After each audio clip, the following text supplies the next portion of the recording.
Movie के start में हमें बताया जाता है जब अमेरिका के क्राइम्स दिन ब दिन बढ़ रहे थे। इन क्राइम्स की वजह से कैदियों में भी इजाफा हो रहा था और ये सब देखते हुए अमेरिका की गवर्नमेंट ने प्राइवेट जेल्स की एक कैंपेन चलाई और इसी तरह अमेरिका में बहुत सारे प्राइवेट जेल्स बन गए क्योंकि दिन ब दिन अमेरिका में क्राइम बढ़ रहा था। जितना ज्यादा क्राइम हो रहा था उतने ही ज्यादा कैदी बढ़ रहे थे और इसी तरह कैदियों को प्राइवेट जेल्स में भेजा जाने लगा। और यहाँ पर एक जेल था टर्मिनल आइलैंड और इस जेल में एक इलीगल रेस करवाई जाती थी और इस रेस में खतरनाक मॉडिफाइड कार्स का इस्तेमाल किया जाता था और ये सारी की सारी कार्स वेपन से भरी हुई होती थी और इन कार्स को जेल के कैदी चलाया करते थे और इस रेस के 5 राउंड्स थे। जो भी कैदी इन 5 राउंड्स को जीत जाता था उस कैदी को आजाद कर दिया जाता था। इनसे बहुत ज्यादा पैसा कमाते थे क्योंकि वो इनको लाइव ब्रॉडकास्ट करते थे और ऑडियंस को ये मौत का खेल बहुत ज्यादा पसंद आता था। कहानी का स्टार्ट होता है और हमें जेल टर्मिनल आइलैंड दिखाया जाता है और हमें रेस को दिखाया जाता है। इस रेस का लास्ट राउंड था। इस रेस को फ्रैंकेस्टाइन नाम का एक आदमी जीत रहा था। फ्रैंकेस्टाइन के चेहरे पर एक मास्क होता है और जैसे ही फ्रैंकेस्टाइन इस रेस को जीतने वाला होता है तभी यहाँ पर एक अजीब सी चीज होती है और यहाँ पर हमें पता चलता है कि फ्रैंकेस्टाइन के सारे वेपन्स को डीएक्टिवेट कर दिया गया है। और यहीं पर हम दूसरी कार में एक आदमी को देखते हैं जो कि इस रेस में दूसरे नंबर पर था। वो फ्रैंकेस्टाइन की कार को जोर से टक्कर मारता है। फ्रैंकेस्टाइन की कार में एक लड़की भी होती है जो इसकी पार्टनर होती है। इसका नाम केस होता है। फ्रैंकेस्टाइन केस से कहता है कि तुम कार से उतर जाओ और केस गाड़ी से उतर जाती है। जैसे ही केस उतरती है फ्रैंकेस्टाइन की कार ब्लास्ट हो जाती है। इसके बाद सीन शिफ्ट होता है और हमें जेल के बाहर एक जेनसन नाम के आदमी को दिखाया जाता है। जेनसन एक कंस्ट्रक्शन कंपनी में काम करता है। सब कुछ ठीक चल रहा होता है तभी यहाँ पर अचानक से पुलिस वाले आ जाते हैं क्योंकि ये कंस्ट्रक्शन का काम इलीगल था मगर फिर भी बेरोजगारी की वजह से ये काम लोगों को करना पड़ता था और यहाँ पर पुलिस आकर सब लोगों को मारने लगती है। इस कंपनी के वर्कर्स और पुलिस के दरमियान बहुत ज्यादा फाइट हो जाती है और आहिस्ता आहिस्ता सभी लोग यहाँ से भाग जाते हैं और अब जेनसन भी अपने घर आ गया था। और यहाँ पर हम देखते हैं कि जेनसन की एक हैप्पी फैमिली है जिसमें उसकी वाइफ और उसकी छोटी सी बेटी है और वक्त ऐसे ही गुजर जाता है। लेकिन जेनसन के घर एक दिन एक मास्क वाला आदमी आ जाता है और वो जेनसन की वाइफ को मारने लगता है। तभी जेनसन अपनी वाइफ को बचाने के लिए वहाँ पर आ जाता है और वो जेनसन को भी बेहोश कर देता है। थोड़ी देर बाद जब जेनसन को होश आता है तो उसकी वाइफ मर चुकी होती है।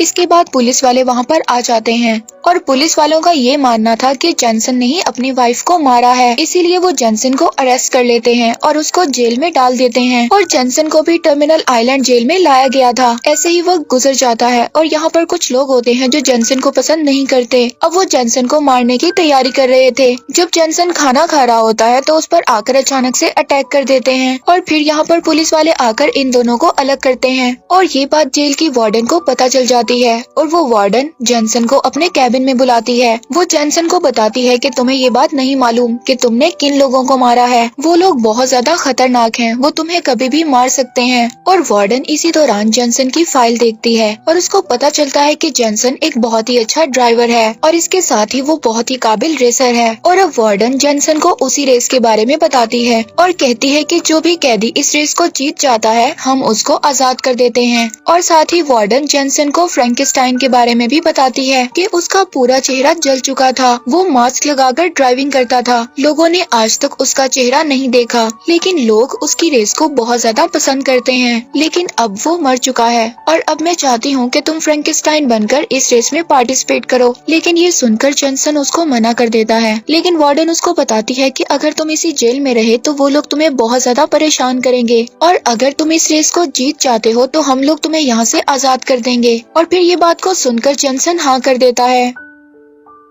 और वार्डन उसको कहती है कि बाकी की इन्फॉर्मेशन तुम्हें कोच देंगे और उनको कोच के पास भेज देती है। और यहाँ पर कोच जेनसन को रेस की सारी इन्फॉर्मेशन देते हैं। इस रेस में कोई भी किसी को भी मार सकता है और ये रेस 3 दिन तक चलती है और सबके पास बहुत सारे वेपन्स होते हैं और तुम्हें अपनी कार की स्पीड का भी ध्यान रखना होगा और अगर तुम तीसरे दिन तक जिंदा रहे तो तुम इस रेस को जीत जाओगे। और अब इन सारी बातों के बाद जेनसन दोबारा जेल में आ जाता है और यहाँ पर इसकी नजर कुछ लोगों पर पड़ती है और वो देखता है है कि इन लोगों के हाथों पर ट्रैकिंग डिवाइस लगी हुई है। वो कोच से पूछता है कि इन लोगों के हाथों पर ये ट्रैकिंग डिवाइस क्यों लगी हुई है, और अचानक से जेनसन को याद आता है कि जिस आदमी ने उसकी वाइफ को मारा था उसके हाथ पर भी ऐसे ही ट्रैकिंग डिवाइस थी। और यहाँ पर सीन शिफ्ट होता है और हम देखते हैं कि रेस का दिन आ गया था और वार्डन जेनसन को फ्रैंकेनस्टाइन का मास्क देती है और फिर सभी लोगों को उनकी गाड़ियों में भेज दिया जाता है। तभी यहाँ पर एक गाड़ी आती है जिसमें से बहुत सारी लड़कियाँ उतरती हैं। ये लड़कियाँ भी कैदी होती हैं और इनको भी रेस में पार्टिसिपेट करवाया जाता है। और यहाँ पर हम उसी लड़की केस को देखते हैं जो कि फ्रैंकेनस्टाइन की साथी थी और अब वो जेनसन की गाड़ी में बैठ जाती है। लेकिन केस जैसे ही आवाज सुनती है तो उसको पता चल जाता है कि ये फ्रैंकेनस्टाइन नहीं है और अब रेस स्टार्ट हो जाती है और रेस हर जगह पर ब्रॉडकास्ट हो रही थी और टीआरपी पहले की तरह बहुत हाई होती है और जेनसन यहाँ पर खतरनाक तरीके से कार को ड्राइव करता है तो ऑडियंस को लगता है कि ये फ्रैंकेनस्टाइन ही है। और इसी तरह जेनसन की कार सबसे पहले फर्स्ट नंबर पर आ जाती है जिसे ये दूसरा कैदी देखकर उसकी कार को बहुत जोर से हिट करता है और केस उसको कहती है कि अगर तुमने अपनी कार की स्पीड इसी तरह रखी तो आगे जाकर हमें बहुत ज्यादा वेपन्स मिल सकते हैं और हमें पेट्रोल भी मिल जाएगा।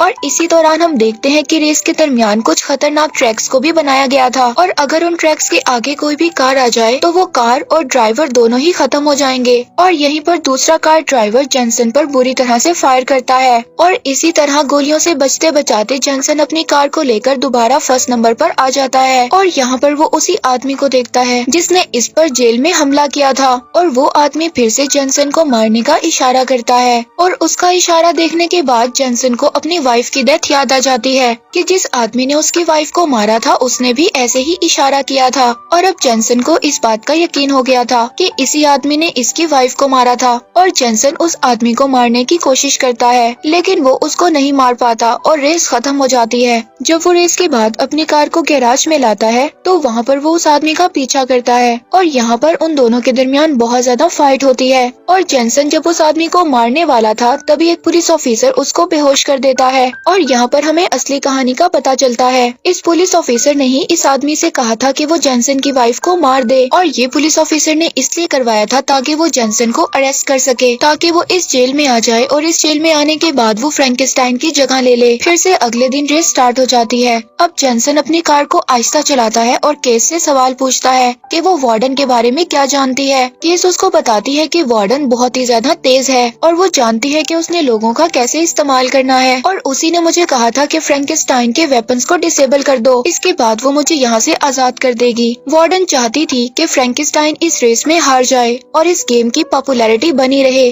और उसे फ्रैंकेनस्टाइन को आजाद भी न करना पड़े, इसीलिए उसने फ्रैंकेनस्टाइन को मरवा दिया। ये सुनने के बाद जेनसन को और भी ज्यादा गुस्सा आता है। अब वो अपने कार को बहुत ज्यादा तेज स्पीड से चला रहा था और जेनसन उस आदमी पर बहुत ज्यादा फायरिंग करता है जिसने उसकी वाइफ को मारा था। और फिर जेनसन एक नया प्लान बनाता है। वो उस आदमी की गाड़ी के आगे बहुत ज्यादा धुआं कर देता है और उस आदमी की गाड़ी उलट जाती है। जैसे ही वो अपनी गाड़ी से बाहर आता है जेनसन उसको मार देता है। लेकिन जेनसन ने इस गेम्स के रूल्स को तोड़ा था क्योंकि इस रेस के दौरान कोई भी कैदी अपनी कार से बाहर नहीं आ सकता।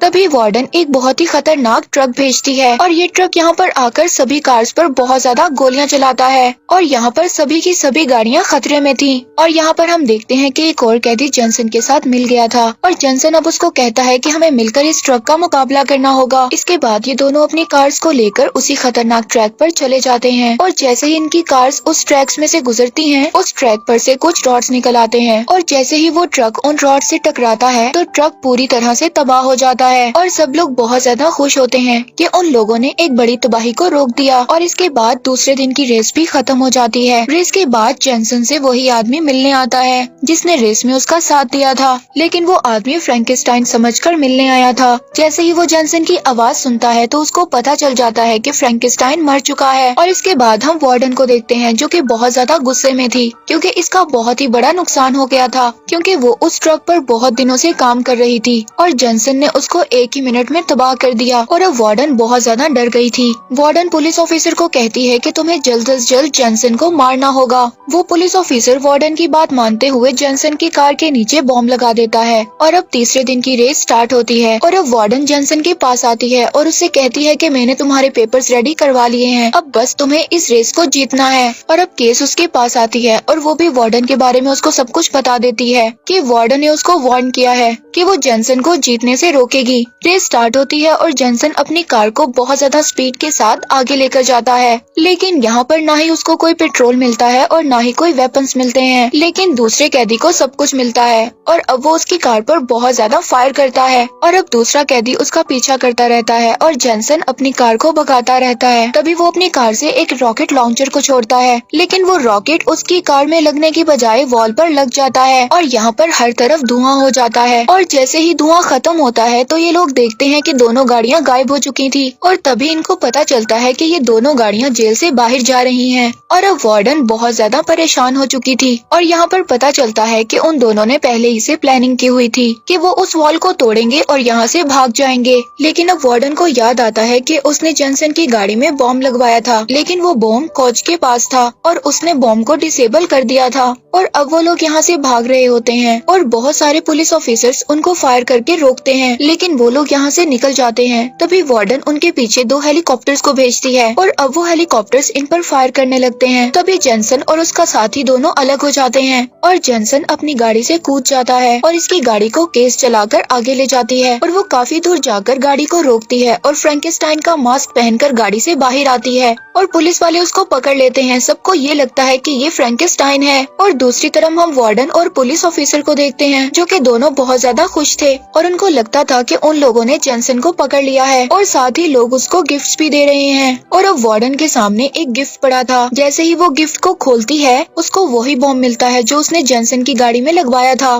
तभी ये बॉम्ब यहाँ पर ब्लास्ट हो जाता है और वार्डन और पुलिस ऑफिसर दोनों मर जाते हैं। तभी हम कोच को देखते हैं क्योंकि इसने ही इस बॉम्ब को भिजवाया था और दूसरी तरफ हम जेनसन और उसके साथी को देखते हैं जो कि भागते हुए एक ट्रेन में चढ़ जाते हैं। तभी जेनसन कहता है कि पहले मुझे अपनी बेटी के पास जाना है और जैसे ही मुझे मेरी बेटी मिलेगी मैं भी तुम्हारे पास आ जाऊंगा। और वक्त ऐसे ही गुजर जाता है। हम एक गैराज को देखते हैं जहाँ पर जेनसन और उसका साथी दोनों काम कर रहे होते हैं और ये गैराज जेनसन और इसके साथी का है। तभी यहाँ पर एक गाड़ी आती है और इस गाड़ी में से हम केस को उतरते हुए देखते हैं क्योंकि अब केस भी जेल से आजाद हो गई थी और अब केस भी यहाँ पर आ गई थी। जेनसन उसको अपनी बेटी से मिलवाता है और ये मूवी यहीं पर एंड हो जाती है।